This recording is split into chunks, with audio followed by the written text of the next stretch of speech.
Every night, at exactly 3 a.m., bum, I'd wake up. No alarm, no noise, just me, wide-eyed, staring at the ceiling like it owed me money. At first, I thought, okay, maybe it's just old age doing its thing. You know, the usual suspects: bladder, creaky knees, weird dreams about Elvis. But then, I stumbled across something that completely flipped the switch. And believe me, it was so shocking, I nearly fell out of bed, slippers and all. Turns out, your body doesn't just wake you up for no reason. It's trying to tell you something. And once you find out what that is, whew, you'll never look at 3 a.m. the same way again.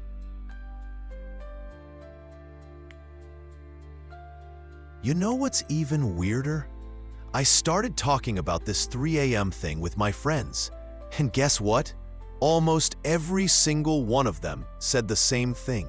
3:04, 3:01 on the dot. I wake up like someone hit a silent gong in my head.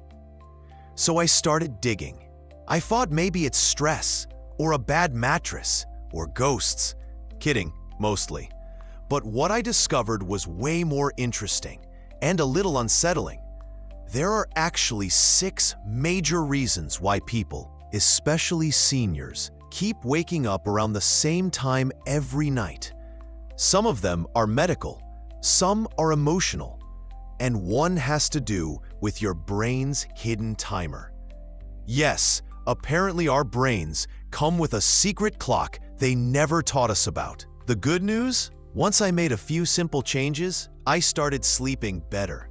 Like deep dreams don't wake me until breakfast better. So if you're tired of 3 a.m. turning into your new morning, stick around. I'm gonna walk you through all 6 reasons. And who knows, you might even laugh a little along the way, or at least feel better knowing you're not alone. Here are 6 shocking facts that you may not know. Late night snacking, the silent sleep saboteur. You know, I used to think a little midnight snack was harmless. Just a couple crackers, maybe a slice of cheese, something small to hush that rumble in my belly. Harmless, right?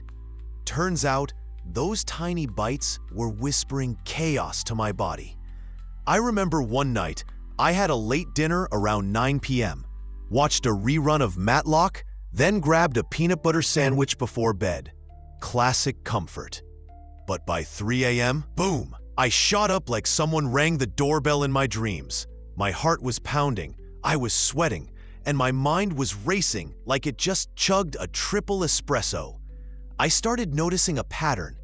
Every night I ate something close to bedtime, I'd wake up exactly at 3 a.m. So I dug deeper. See, when you eat late, especially foods high in sugar or carbs, your blood sugar spikes. Then, a few hours later, it crashes. And what does your body do when it senses danger? It panics. Cortisol and adrenaline surge, and suddenly, you're wide awake, staring at the ceiling fan like it holds the meaning of life. And guess what? As we age, our metabolism slows, our digestion gets fussier, and blood sugar becomes a bit of a drama queen. That innocent snack? It's stirring up an internal storm. So here's the question: what's your nighttime snack of choice? And is it worth the 3 a.m. stare down with your ceiling? Blue light, the glow that steals your sleep. I'll be honest, scrolling through my phone before bed used to be my little guilty pleasure. A few cat videos, a couple of family photos, maybe a peek at what Aunt Linda was cooking again on Facebook. Nothing serious, just a way to wind down. Or so I thought. But night after night, like clockwork, bam, 3 a.m., I jolt awake. No noise, no nightmare. Just wide, blinking eyes and a brain that wouldn't shut up. Turns out, that innocent bedtime scrolling, it was hijacking my sleep like a smooth criminal. Here's the science. Your phone, tablet, TV, anything with a screen emits something called blue light. And while it might not look dangerous, blue light messes with a hormone called melatonin, the very thing that helps your body know it's time to sleep. So when you're staring at a glowing screen before bed, your brain gets confused. It thinks it's still daytime. No need to sleep yet, it says.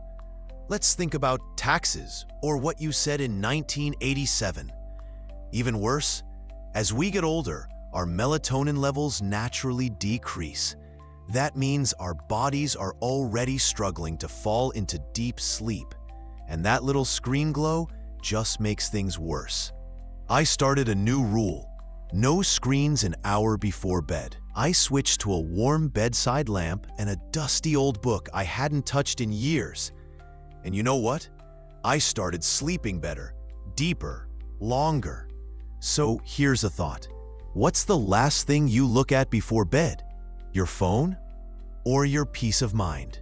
Blood sugar crash, the midnight energy drop you never saw coming. Let me paint you a picture. It's 8 p.m. You're winding down. Maybe a little bowl of ice cream, a cookie, or if you're like me, just one more square of chocolate. What harm could it do, right? Fast forward a few hours. Bam! It's 3 a.m. again. You're wide awake, staring at the ceiling like it owes you money. Sound familiar? Here's the kicker. This rude awakening might have nothing to do with your dreams, your age, or your cat jumping on the bed. It could be your blood sugar crashing like a kid after a sugar rush. When we eat sugary snacks or even high-carb comfort foods late at night, our blood sugar spikes. It gives us a quick jolt of energy, which might help us feel cozy and sleepy at first. But then, your body tries to fix the spike. It releases insulin, and down goes your blood sugar, fast. The result? Your body freaks out.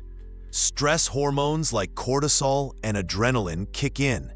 Your heart might race. You feel jittery, and suddenly, you're awake. At 3 a.m.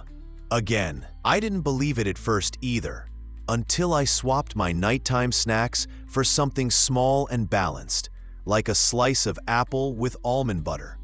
Not glamorous, I know, but guess what?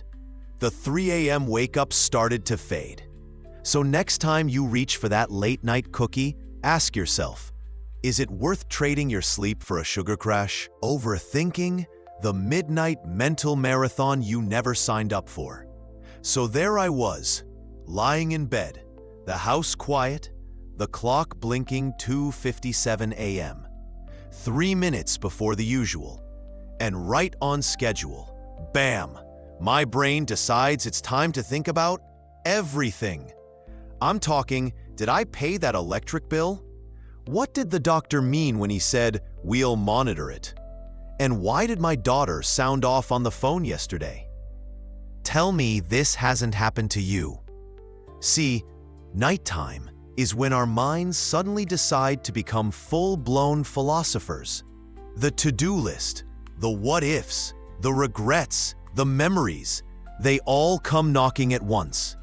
Here's why. During the day, our brains are busy juggling distractions. TV, errands, grandkids, crossword puzzles. But once the lights go out, the distractions disappear, and your thoughts throw a party. For seniors especially, this hits harder. We've lived full lives. That means more memories, more concerns about health, family, finances, and sometimes just the silence itself feels loud. I used to fight it, tossing, turning, even yelling, "Not now," at my brain. Didn't help. But once I learned that overthinking at night is a sign of an overstimulated nervous system, and that it's common, especially after 60, I started approaching it differently. Now, I keep a notebook by the bed. If a worry pops up, I write it down. That small action tells my brain, "Noted, we'll deal with it later." And guess what? It actually works. So, next time your mind starts running marathons at 3 a.m., remember, You're not alone, and your thoughts? They can wait till morning. Prescription medications, the sleep-stealing side effect they never warned you about. I remember asking my doctor once, "Will this little white pill help me sleep better?" He smiled, nodded, and forgot to mention that it might wake me up at 3 a.m. every night like clockwork. Yep, that happened. You see, as we get older, our medicine cabinets start looking like mini pharmacies. Blood pressure meds, statins, antidepressants, even those innocent-looking allergy pills, all can mess with our sleep in sneaky ways. Take beta blockers, for example. Great for the heart, terrible for REM sleep. Or diuretics, aka water pills, that practically guarantee a 3 a.m. trip to the bathroom. If you've ever played the "will I make it in time" game in the dark, you know what I mean. Then there's the timing. Some meds are best taken in the morning, but we take them at night out of habit. Others interact with foods, caffeine, or even each other. It's like hosting a party in your body where none of the guests get along. I had no idea until I brought it up with my pharmacist. She looked at my list and said, "Oh yeah, this combo? It's like asking your brain not to sleep." Since then, I've spaced out my medications, adjusted the timing, and even asked my doctor for alternatives with fewer sleep side effects. It made a huge difference. So if you're waking up every night and can't figure out why, don't just blame the cookies or your cat.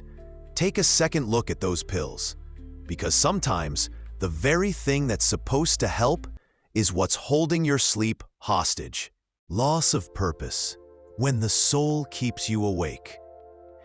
You ever just lie there at 3 a.m., staring at the ceiling, and feel like something's missing? Not pain, not noise, not even a bathroom emergency this time, just emptiness. That, my friend, is what I call a soul itch, and it doesn't show up on any medical test.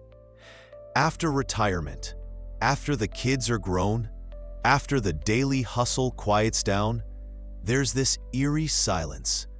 At first, it feels like peace, but slowly, it starts whispering, "What now?"